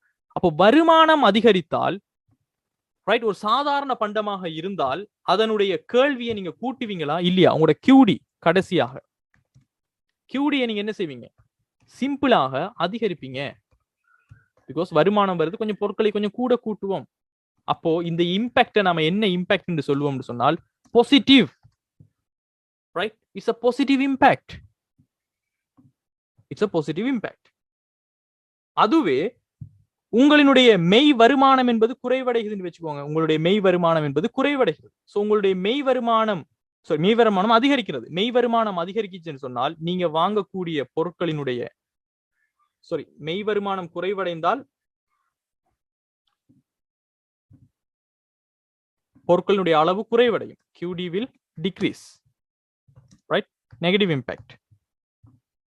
அதே மாதிரி இங்கு மெய் வருமானம் அதிகரிச்சுன்னு சொன்னால் நீங்க வாங்கக்கூடிய பொருட்களுடைய அளவை அதிகரித்துக் கொள்வீங்க. So QD will increase. So it's a negative impact. இதை நாம சொல்லுவோம் நெகட்டிவ் இம்பாக்ட் ஓ எஃபெக்ட். இது ஒரு நெகட்டிவ் இம்பாக்ட், இது ஒரு பாசிட்டிவ் இம்பாக்ட்னு சொல்லுவோம். Right? So this is what will happen. Right? இப்போ வருமான விளைவு பாக்கீங்க. ஒரு சாதாரண பண்டம், கேள்வி விதி தொழிற்படக்கூடிய ஒரு பண்டம், விலை ஒன்று அதிகரிக்கிறது. விலை அதிகரித்தால் அதனுடைய வருமான விளைவு, அதாவது QDக்கு என்ன நடக்கும்? என்ன யோசிப்பீங்க? விலை அதிகரிக்குது, மெய் வருமானம் குறைவடைய போகிறது. வருமானம் குறைவடைந்தால் குவான்டிட்டி ஆஃப் டிமாண்டை நம்ம குறைச்சு கொள்வோம். அதனால அதனுடைய எஃபெக்ட் என்னவாக இருக்கும்? That's always that is negative. Right? So quantity வந்து என்ன செய்யும்? டிக்ரீஸ் ஆகும். சோ QD டிக்ரீஸ் ஆகும். Right? So that is negative. அதே மாதிரி ஒரு பொருளுடைய விலை குறைவடைகிறது. வருமான விளைவு பத்தி யோசிப்பீங்க. விலை குறைவடைது, நமதனுடைய மெய் வருமானம் அதிகரிக்க போகுது. அப்ப நிறைய பொருட்களை நம்ம வாங்க போறோம். So QD will increase. So that is a positive impact. Right? இது ஒரு சாதாரண பண்டத்தினுடைய ஸ்டோரி நாம சொன்னது. அப்போ இப்ப பாத்தீங்கன்னா ஸ்டூடெண்ட்ஸ், இந்த விலை விளைவு என்பது இந்த பதிலீட்டு விளைவினதும் வருமான விளைவினதும் என்னவாக காணப்படும்? ஒரு சேர்க்கையாக காணப்படும். ரைட்? சோ QDயும் டிக்ரீஸ், எல்லாமே இதுக்கு என்ன வருது பாருங்க. விலை அதிகரித்தால் விலை விளைவு, பதிலீட்டு விளைவு, வருமான விளைவு என்பது எல்லாமே நெகட்டிவாக இருக்கும் நம்மளால சொல்ல முடியுமா இல்லையா? விலை அதிகரித்தால் ஒரு சாதாரண பண்டமாக இருந்தால் அதனுடைய விலை விளைவு, பதிலீட்டு விளைவு, வருமான விளைவு எல்லாமே என்னவாக இருக்கும்? நெகட்டிவ் தான். அதே மாதிரி விலை குறைவடைவதாக இருந்தால் ஒரு சாதாரண பண்டத்தினுடைய விலை விளைவு, பதிலீட்டு விளைவு, வருமான விளைவு எல்லாமே என்னவாக காணப்படும்? பாசிட்டிவ்ல இருக்கும். ரைட்? அதே மாதிரி விலைக்கும் கேள்வி தொகைக்கும் இடையிலான தொடர்பு எப்பயுமே என்னவாக காணப்படும்? விலைசார் கேள்வி நிகழ்ச்சி மைனஸ்ல தான் வரும். பிகாஸ் கேள்வி விதி தொழிற்படக்கூடிய பண்டம். அப்ப இதை வச்சு நமக்கு என்ன செய்யலாம்? அவங்க MCQல விளையாடலாம். ரைட்? இப்போ அடுத்த விஷயத்துக்கு வருவோம். இதே மாதிரி இழிவு பண்டத்துக்கு நம்ம வருவோம். ரைட்? இழிவு பண்டம் என்பது நமக்கு தெரியும். கேள்வி விதி தொழிற்படக்கூடிய பண்டம், ஆனால் வருமானம் அதிகரிச்சா அதனுடைய நுகர்வை நம்ம குறைச்சு கொள்ளக்கூடிய ஒரு பண்டம் தான் இந்த இழிவு பண்டம் சொல்லக்கூடிய இன்ஃபீரியர் குட்ஸ். இதை நம்ம இங்கிலீஷ்ல இன்ஃபீரியர் குட்ஸ் சொல்லுவோம். ரைட்? இப்ப இன்ஃபீரியர் குட்ஸ்ல வழக்கம் போல விலை குறைவடத்துல யோசிங்க. விலை குறைவடைந்தால், ரைட், ஒரு இழிவு பண்டமாக இருந்தால், அது கேள்வி விதி தொழிற்படக்கூடிய ஒரு பண்டமாக இருந்தால் அதனுடைய குவான்டிட்டி ஆஃப் டிமாண்டுக்கு என்ன நடக்கும்னு சொல்லுங்க பாப்போம். இழிவு பண்டமாக இருந்தாலும் அது ஒரு கேள்வி விதிக்கு உட்பட்ட பண்டம். அப்ப விலை அதிகரித்தால் டிமாண்ட் குறையக்கூடிய ஒரு கேள்வி விதிக்கு உட்பட்ட பண்டமாக இருந்தால், விலை குறைவடைந்தால் கேள்வி தொகைக்கு என்ன நடக்கும்? விலை குறைவடைந்தால் கேள்வி தொகைக்கு என்ன நடக்கும்? Quantity will increase. Right? Quantity QD என்ன செய்வாங்க? அதிகரிப்பாங்க. அப்போ அதிகரிச்சால் அதனுடைய இம்பாக்ட் நம்ம என்ன சொல்ல முடியும்? It will become a positive. Right? Positive impact or positive effect. So positive effect ன்னு சொன்னா it's a plus. Right? It's a plus, right? அதே மாதிரி விலை அதிகரிச்சால் quantity of demand என்ன நடக்கும்? What will happen? விலை அதிகரிக்கப்படுகிறது. What will happen? வாங்குறவங்க பொருளை குறைச்சு கொள்வாங்க. சோ குறைவடைந்தால் அதுக்கு பேர் என்ன? Negative effect. ரைட்? இதை நாம ஃபெஸ்ட்டுக்கு போட்டுட்டோம். பிகாஸ் இது ஒரு கேள்வி விதி தொழிற்படுகின்ற ஒரு பண்டம். இப்போ நாம பதிலீட்டு விளைவுக்கும் வருமான விளைவுக்கும் வருவோம். இப்ப பதிலீட்டு விளைவு, வருமான விளைவுக்கு பார்க்கும்போது நமக்கு தெரியும், பதிலீட்டு விளைவை பத்தி யோசிக்கும் போது நம்ம சார்பு விலையை யோசிக்கணும். வருமான விளைவை பத்தி யோசிக்கும் போது நாம அதனுடைய மெய் வருமானத்துக்கு என்ன நடக்கும்னு யோசிக்கணும். அப்போ இந்த ஒரு இழிவு பண்டம், ரைட், இழிவு பண்டம் ஒன்றினுடைய விலை அதிகரிக்கின்றது. விலை குறைவடைதை யோசிப்போமே, விலை குறைவடைகின்றது. சோ மற்ற பொருளோட ஒப்பீடு செய்யும் போது நமது பொருளுடைய விலை குறைவடைவதாக இருந்தால் அதிகமான மக்கள் வருவாங்களா மாட்டாங்களா நம்மட பொருளை நோக்கி? யோசிச்சு பார்த்து சொல்லுங்க. What will happen? The quantity will increase. Right? Quantity will increase. வருவாங்க. பிகாஸ் இது ஒரு கேள்வி விதி தொழிற்படக்கூடிய ஒரு பண்டம். அப்போ குவான்டிட்டி என்ன செய்யப்படுகிற போது அதே மாதிரி இன்க்ரீஸ் ஆக போகிறது. அதே மாதிரி தான் ஒரு விலை அதிகரிக்கிறது. நம்மட பொருள் ஒரு விலை உயர்வான பொருளாக தொடர்படும் மற்றவங்களோட ஒப்பீடு செய்யும் போது, அப்ப நம்மட பொருளை வாங்குறவங்க என்ன செய்வாங்க? அதை விட்டு போக பார்ப்பாங்க. இது என்ன நடக்க போகிறது? நெகட்டிவ் இம்பாக்டா இருக்கும். ஆனால் வருமான விளைவை பத்தி யோசிக்கும் போது நம்ம கவனமாக இருக்கணும். இது ஒரு கேள்வி விதி தொழிற்படக்கூடிய ஒரு பண்டம் தான். ஆனால் வருமானம் அதிகரித்தால் அதனுடைய நுகர்வை குறைக்கின்ற ஒரு இழிவாக கருதக்கூடிய ஒரு பண்டம். இத மனசுல வரணும். வருமான விளைவை யோசிக்கல. அப்ப வருமான விளைவை யோசிக்கீங்க. என்ன நடக்கிறது? குறித்த பொருளுடைய விலை அதிகரிக்கிறது. விலை அதிகரிப்பதன் காரணமாக மெய் வருமானம் என்ன செய்ய போகிறது? குறைவடைய போகிறது. மெய் வருமானம் குறைவடைந்தால் இந்த பொருளை பாவிக்கிறத குறைச்சு கொள்வாங்களா, கூட்டிக் கொள்வாங்களா? நல்லா யோசிச்சு பார்த்து சொல்லுங்க. குறித்த பொருளினுடைய விலை அதிகரிக்கிறது, அவங்களினுடைய மெய் வருமானம் என்பது குறைவடைகிறது. மெய் வருமானம் குறைவடைந்தால் என்ன செய்வாங்க? இப்ப நம்ம விலை குறைவடைகிறத பத்தி யோசிக்கிறோம். விலை குறைவடைந்தால் மெய் வருமானம் என்பது அதிகரிக்கும். வருமானம் அதிகரித்தால் இந்த பொருளை பாவிப்பது என்ன செய்வாங்க? குறைச்சு கொள்வாங்க. அப்ப நம்மளோட குவான்டிட்டி ஆஃப் டிமாண்டுக்கு என்ன நடக்கும்? QD will decrease. குறைவடைந்து கொள்ளும். டிக்ரீஸ் ஆனால் இந்த எஃபெக்ட் நம்ம என்னன்னு சொல்லுவோம்? மைனஸ், நெகட்டிவ் இம்பாக்ட் சொல்லுவோம். Right? sorry, this is for here. QD விலை குறைவடைஞ்சா. அதே மாதிரி விலை அதிகரிக்குது. விலை அதிகரிக்குது, மெய் வருமானம் என்பது குறைவடைகிறது. மெய் வருமானம் என்பது குறைவடைந்தால் இந்த பொருட்களை அதிகமாக வாங்க பார்ப்பாங்க. பிகாஸ் அதுதான் இழிவு பண்டம், வருமானத்துக்கான தொடர்பு. அப்ப இங்க என்ன நடக்க போகிறது? இங்க பிளஸ்ல வரப்போகிறது. அப்ப இது என்ன செய்ய போகுது? மாறி வரப்போகுது. இது புரிஞ்சுதான் முதல்ல நான் எல்லாருக்கும் போட்டது. இந்த இன்ஃபீரியர் குட்ஸுக்கு நான் தந்த விளக்கம் புரியுதா ஸ்டூடெண்ட்ஸ்? பாசிட்டிவ் நெகட்டிவ் எப்படி பார்ப்போம்னு சொல்லி all of you can understand well.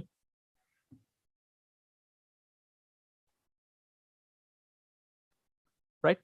கொஞ்சம் விளங்கல் என்று சொன்னா மறுபடியும் நான் வீடியோஸ் நான் இப்போ கிளாஸ் முடிஞ்சோன்னு நான் அப்லோட் பண்ணுவேன். கொஞ்சம் பார்க்க பாருங்க. ரைட்? பிகாஸ் நல்லா நினைவு வச்சுக்கொள்ளுங்க, வருமான விளைவை பத்தி நீங்க யோசிக்கும் போது வருமானத்துக்கு, மெய் வருமானத்துக்கும் நம்மட பொருளினுடைய டிமாண்டுக்கும் என்ன தொடர்புங்கிறத பத்தி யோசிக்கணும்.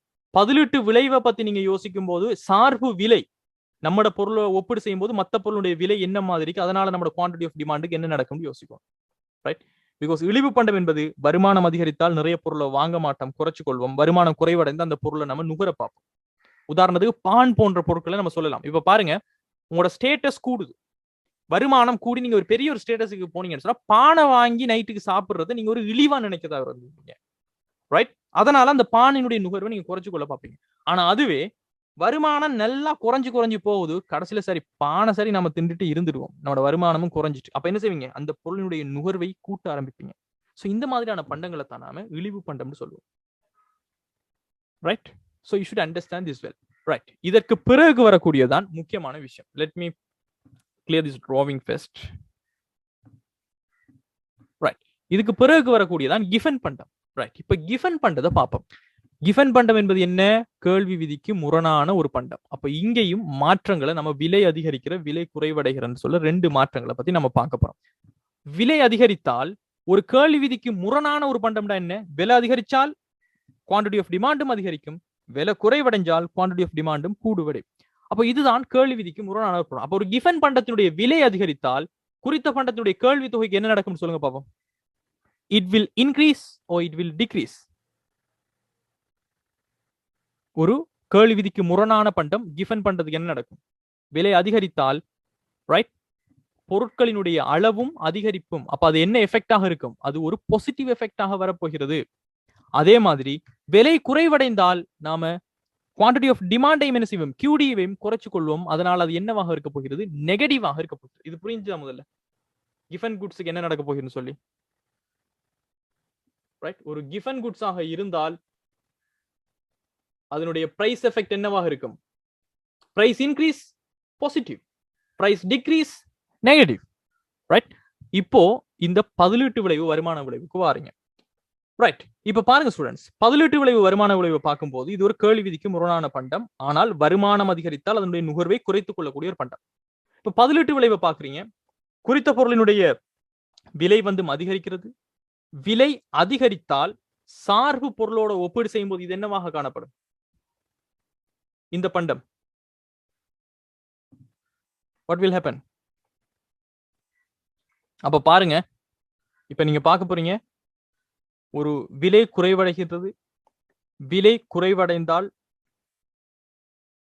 இந்த பொருட்களினுடைய பொருளோடு ஒப்பீடு செய்யும் போது மற்ற பொருள் என்னவாக காணப்படும்? ரைட்? அதிகமான விலை கொடுத்து வாங்கக்கூடிய பொருளாக காணப்படும்.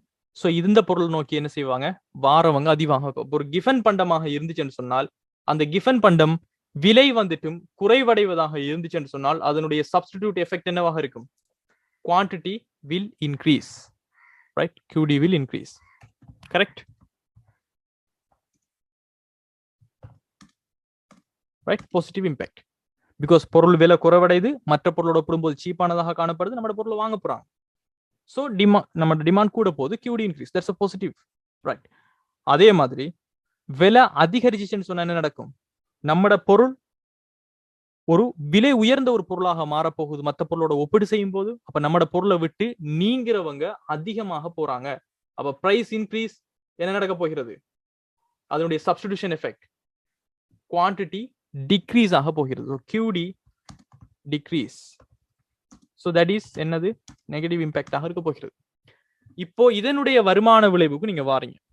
ஓகே, இதனுடைய வருமான விளைவுக்கு நீங்க வரும்போது இப்ப என்னத்தை பத்தி யோசிக்கணும்? மெய் வருமானத்தை பத்தி யோசிக்கும் போது உங்களுக்கு நினைவுக்கு வரணும், கிஃபன் பண்டம் எல்லாம் ஒரு இழிவு பண்டம். அப்ப வருமானத்துக்கும் ரைட் குவான்டிட்டி ஆஃப் டிமாண்டுக்கும் என்ன தொடர்பு? நேர்கணியம். வருமானம் அதிகரித்தால் எதிர்கணியம். வருமானம் அதிகரித்தால் இந்த பொருளை நுகர மாட்டோம், வருமானம் குறைவடைந்தால் இந்த பொருளை அதிகமாக நுகர்வோம். அப்போ இப்ப யோசிக்கிங்க, விலை அதிகரிக்குது, நம்மட மெய் வருமானம் என்ன செய்ய போகிறது? குறைவடையும். அதே மாதிரி விலை குறைவடைதான் நம்மட மெய் வருமானம் அதிகரிக்கும்.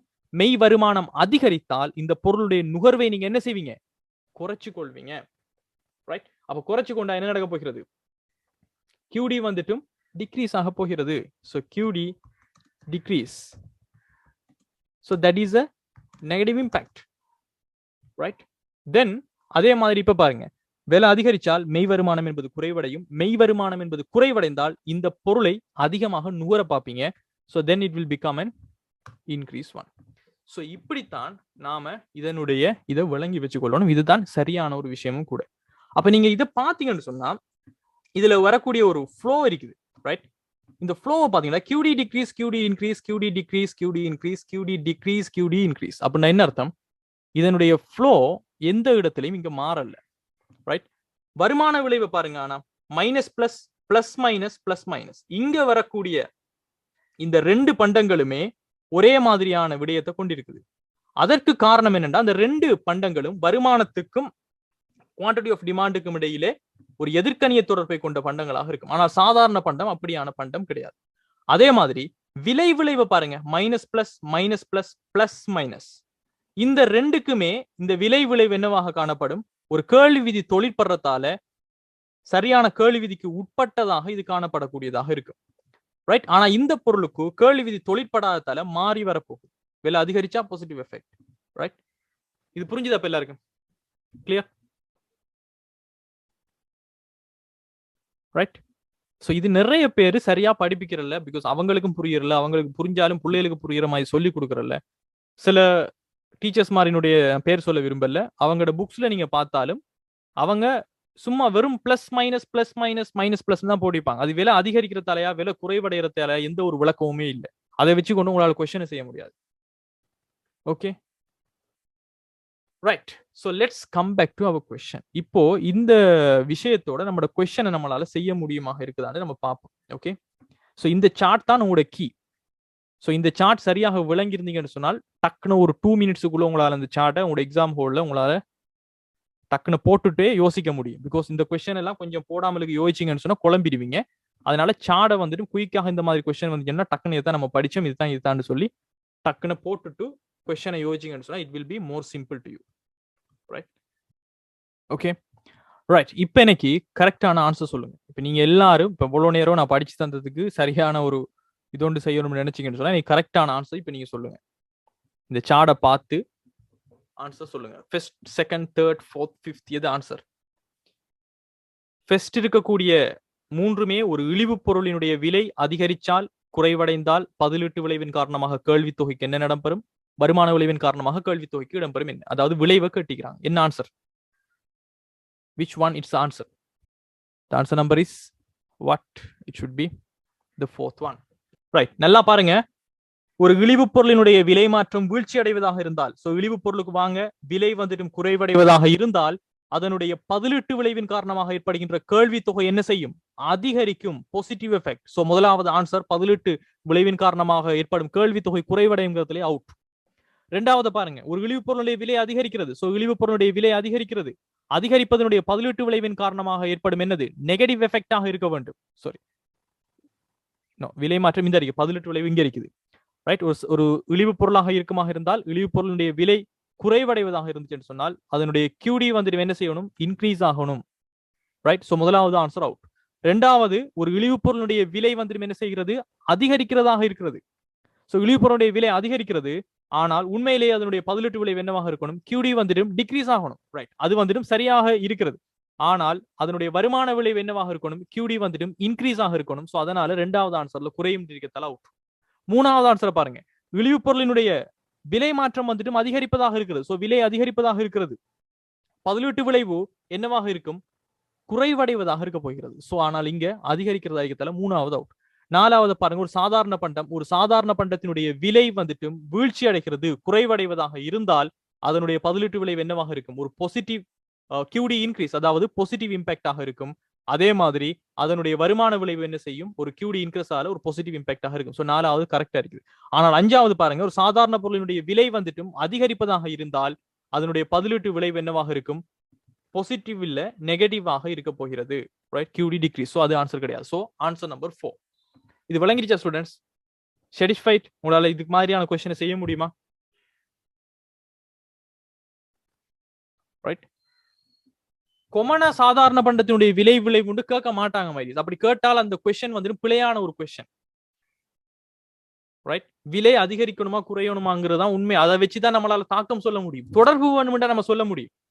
ஒரு பதிலீட்டு பண்டத்துக்கும் ஒரு பதிலீட்டு பண்டத்தினுடைய விலைக்கும் குறித்த பொருளுடைய கேள்வி தொகைக்கும் இடையில என்ன தொடர்பு உண்டா நம்ம சிம்பிளா சொல்ல முடியும்.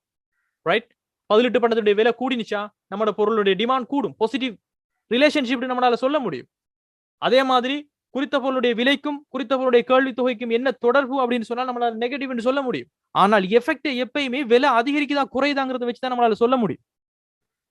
ரைட், சோ கரெக்டா சரியான ஒரு ஃபைனல் எக்ஸாம் क्वेश्चनல உங்களுக்கு சரியா கேட்பாருங்க. இதை போல உங்களுடைய டேர்ம் எக்ஸாம் பேப்பர்ல வேணும்னு சொன்னா இது அவங்களும் புரியாம இவங்களும் புரியாம क्वेश्चனை மட்டுமே அது பிள்ளைன்னு தெரியாமலே காப்பி அண்ட் பேஸ்ட் பண்ணி கொண்டு இருக்கலாம். பட் ஃபைனல் எக்ஸாம்ல உங்கள்கிட்ட தெளிவாக क्वेश्चन கேட்கப்படும். தெளிவா நீங்க ஆன்சர் பண்றதுக்கு ரெடியா இருந்தா போதும். அதனால தான் நிறைய பேருக்கு எக்கனாமிக்ஸ் வந்துடும் நிறைய பேர் எக்கனாமிக்ஸை கஷ்டமா நினைக்கிறதுக்கு பேர் என்னன்னு சொன்னா அது கஷ்டமானது இல்ல, அதை கஷ்டமாக்குறவங்க கூட பேர் இருக்கிறாங்க. அதனால தான் எக்கனாமிக்ஸ் வந்துட்டு கஷ்டம்னு சொல்றதுக்கான ரீசனும் நிறைய பிள்ளைகள் ஐடியை வந்துட்டு மாறி போறதுக்கான காரணம்.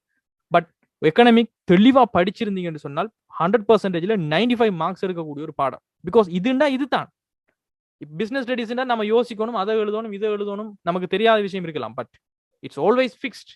If you know the concept, you have the marks. If you don't know the concept, you don't have the marks. So that's it. Right? So that's it guys. So அடுத்த question பாருங்க. So let's have other question. பின்வருவனவற்றுள் பொருளொன்றினுடைய நிரம்பல் வளையை இடப்புறமாக நகர்த்துவது எது என்று கேட்கிறாங்க. So நிரம்பல் வளை என்பது இடப்புறமாக நகர்வடையது என்று சொன்னால் அது நிரம்பல் அதிகரிப்பா நிரம்பல் குறைவா? சொல்லுங்க பாப்போம். ஒரு பொருளினுடைய நிரம்பல் வளை என்பது ரைட் நேர்க்கணிய தொடர்புடைய விலைக்கும் நிரம்பலுக்கும் இடையே நேர்க்கணிய தொடர்பை காணப்படுகின்ற ஒரு கிராஃப். அது இடப்புறமாக நகர்வதாக இருந்தால் என்னது? நிரம்பல் குறைவடைகிறது. அதே மாதிரி ஸ்டூடெண்ட்ஸ் அந்த கோடே நகர்வதாக இருந்தால் அது அந்த குறித்த பொருளுடைய விலை மாற்றமாக இருக்குமா அல்லது ஏனைய காரணிகளில் ஏற்படுகின்ற மாற்றமாக இருக்குமா? நாம எப்பயுமே நிரம்பல் மாற்றம் நிரம்பல் தொகை மாற்றம் ரெண்டு படிச்சுக்கிறோம். நிரம்பல் தொகை மாற்றம் என்பதுதான் குறித்த பொருளினுடைய விலை மாற்றத்தின் காரணமாக நிரம்பலில் ஏற்படுகின்ற மாற்றம். அதை நாம என்ன செய்வோம்? அந்த கோட்டிலேயே அதிகரிக்குதா குறையுதான்னு நம்ம காட்டுவோம். ஏனைய காரணிகளான ரைட் இணைப்பு பண்டம் அல்லது நிரப்பு பண்டத்தினுடைய விலையில் ஏற்படுகின்ற மாற்றம், உற்பத்தி செலவு, உற்பத்தி இந்த மாதிரியான விஷயங்கள் ஏற்படுவதுதான் என்ன நடக்க போகிறது? நகர்த்தும் கோட்டையே நம்ம நகர்த்தி காட்டுவோம். அப்ப பாருங்க, உற்பத்தி செலவில் ஏற்படக்கூடிய ஒரு அதிகரிப்பு, உற்பத்தி செலவு அதிகரித்தால் இது நிரம்பலை தீர்மானிக்கின்ற ஒரு ஏனைய காரணி. அப்போ கோடை நகர்த்தி தான் நம்ம காட்டணும். ஆனால் உற்பத்தி செலவு அதிகரித்தால் உற்பத்தியாளர் தன்னுடைய அதிகமான பொருட்களை நிரம்பல் செய்வானா குறைந்த பொருட்களை நிரம்பல் செய்வானா? என்ன நடக்க போகிறது? குறைந்த பொருட்களை நிரம்பல் செய்வான். அப்போ இது என்ன செய்யும்? இடப்புறமாக நகர்த்தலாம். எஸ், முதலாவது ரீசன் சரியா காணப்படுது. ஆனால் உற்பத்தி செலவில் ஏற்படுகின்ற வீழ்ச்சி என்ன செய்யும்? உற்பத்தி செலவு வீழ்ச்சி அடைஞ்சுன்னு சொன்னால் செலவு குறைவடைகிறது, நிறைய பொருட்களை உற்பத்தி செஞ்சு மார்க்கெட்டுக்கு விநியோகம் செய்வான். சோ நிரம்பல் அதிகரிக்கும், வலப்புறமாகத்தான் நகரும். சோ ரெண்டாவது ஆன்சர் கிடையாது நம்மகிட்ட கேட்ட கேள்விக்கு.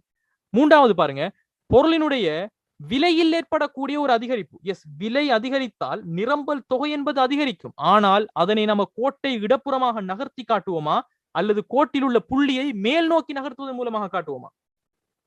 மேல் நோக்கி நகர்த்துவோம், புள்ளியினை மட்டும்தான். ஒரு கோடையை தனியாக நம்ம நகர்த்த மாட்டோம். சோ அது ஆன்சர் கிடையாது. அதே மாதிரி பொருளினுடைய விலையில் ஏற்படுகின்ற ஒரு வீழ்ச்சியும் வரமாட்டுச்சு, பிகாஸ் அது கோட்டை நகர்த்தாது. அதே மாதிரி கேள்வியில் ஏற்படக்கூடிய ஒரு வீழ்ச்சி நிரம்பல் வலையை தீர்மானிக்க மாட்டுச்சு. சோ ஆன்சர் என்னவாக காணப்படும்? What is the answer for the 6th one? ஆறாவது क्वेश्चनக்கு ஆன்சர் என்ன? சிம்பிளா முதலாவது வரும். நம்ம படிச்ச விஷயம் தான். சோ முதலாவது வந்துட்டு இதனுடைய ஆன்சராக இருக்க போகிறது. Okay, right. இப்ப ஏழாவது, இன்றைக்கு நம்ம படிச்ச கான்செப்டோட தொடர்புபட்ட ஒரு क्वेश्चन. ஏழாவது क्वेश्चனை பாருங்க. நபரொருவனுடைய வருமானம் அதிகரிக்கும் போது பொது போக்குவரத்து சேவைக்கான அவரது கேள்வியை குறைச்சு கொண்டால் பொது போக்குவரத்து சேவை உதாரணமாக அமைவது என்ன? அவர் வருமானம் அதிகரிக்கிறதால பப்ளிக் டிரான்ஸ்போர்ட்டை விட்டுட்டு அவர் பிரைவேட் டிரான்ஸ்போர்ட் அல்லது அவர சொந்த வெஹிக்கிளுக்கு மாறுறாரு. பப்ளிக் டிரான்ஸ்போர்ட்டை அவர் குறைச்சாருன்னு சொன்னா பப்ளிக் டிரான்ஸ்போர்ட் அவர் என்ன பொருளாக காண்றார்? அவர் ஸ்டேட்டஸுக்கு அதுல போறத ஒரு இழிவாக கருதுறார். சோ இழிவு பொருள். சோ இதனால தான் இந்த இழிவு பொருள் என்பது நபருக்கு நபர், ஆளுக்கால் வேறுபடக்கூடியதாக காணப்படும். நான் ஒரு பொருளை இழிவாக நினைக்கிறது அதுவே சில பேருக்கு ஆடம்பரமாக இருக்கலாம். ரைட்? ஒருவேளை சாப்பாடு என்பது சில பேருக்கு ஒரு சாதாரண ஒரு கடையில சாப்பிடுறது வந்துட்டு ஒரு இழிவு பொருளாக இருக்கலாம். ஆனால் அதுவே சில நபர்களுக்கு அது ஒரு ஆடம்பர பொருளாகவும் இந்த காலத்தில் இருந்து கொண்டிருக்கும், அத்தியாவசிய பொருளாகவும் இருக்கும். ரைட்? சோ இது வந்து நபருக்கு நபர் வந்துட்டு வித்தியாசப்படக்கூடியதாக இருக்கும். சோ சிம்பிளா என்னவா இருக்க போகிறது? அது ஒரு இழிவு பொருள். இலவச பொருள் சொன்னால் உற்பத்தி செலவும் இல்ல, அமைய செலவும் இல்லாமல் கிடைக்கின்ற பொருள் தான் இலவச பொருள். கிவன் பொருள் என்பது ஒரு இழிவு பொருள் தான், ஆனால் அது என்ன? ஒரு நேர்கணிய விலைசார் கேள்வி நிகழ்ச்சியை கொண்ட பண்டம். சோ அது இதற்கான क्वेश्चन கிடையாது. சாதாரண பொருள் என்பதும் கிடையாது, ஒரு பொது பொருள் என்பதும் கிடையாது. பொது பொருள் என்பது என்ன? அரசாங்கத்தினால் நிரம்பல்ல வரையறையின்றி நம்மளுக்கு வழங்கப்படுவது, அதனுடைய நுகர்வை நம்ம நினைச்சாலே தவிர்க்க முடியாது. அந்த மாதிரியான பொருட்கள் நம்ம பொது பொருள்னு சொல்லுவோம். வீதி வெளிச்ச வீடுகள் இதுகள் பொறுத்தது வரைக்கும். சோ இதனுடைய ஆன்சர் வந்து என்னவாக இருக்க போகிறது? முதலாவதாக இருக்க போகிறது. Right? Right. So I think நம்ம நெக்ஸ்ட் கிளாஸ்ல இருந்து பார்ப்போம். Okay, so thank you all, see you in the next classes. Thank you, bye.